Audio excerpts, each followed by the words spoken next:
Actualité du jour sur Football OJ, lundi 18 août 2025.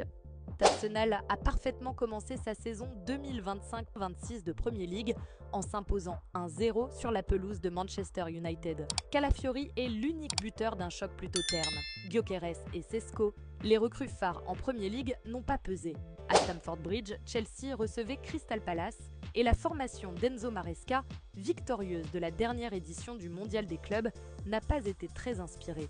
Un match nul 0-0 avec quelques occasions des deux côtés. Nottingham a complètement écrasé Brentford en inscrivant 3 buts en première période. Wood s'est offert un doublé, Dan Ndoye a marqué son premier but pour l'équipe. Score final 3-1 au classement.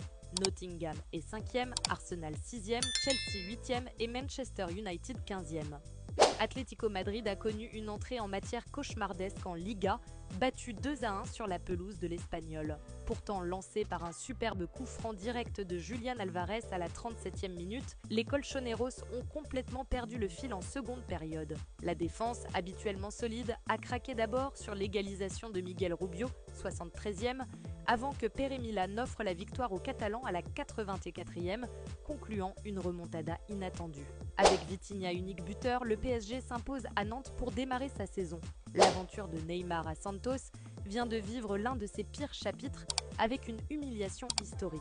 Dimanche soir, au stade Morumbis, le Peixe a sombré face à Vasco da Gama 0 à 6 lors de la 20e journée du championnat du Brésil. La soirée fut cauchemardesque pour la star brésilienne, témoin impuissant d'un naufrage collectif avant de recevoir un 3e carton jaune, synonyme de suspension pour le prochain match. Jamais dans sa carrière, Neymar n'avait connu une défaite aussi lourde.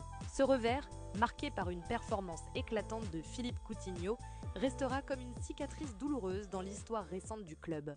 Un supporter de 72 ans présent dans les tribunes de l'Amex Stadium samedi pour la rencontre de Premier League entre Brighton et Fulham est mort juste après la fin du match. Le club du sud de l'Angleterre s'est dit incroyablement triste au moment d'annoncer la nouvelle. Le monsieur est tombé malade pendant la deuxième mi-temps dans la tribune est supérieure et malgré tous les efforts des services d'urgence et du personnel du club, l'équipe médicale n'a pas pu le sauver, a écrit Brighton dans un communiqué.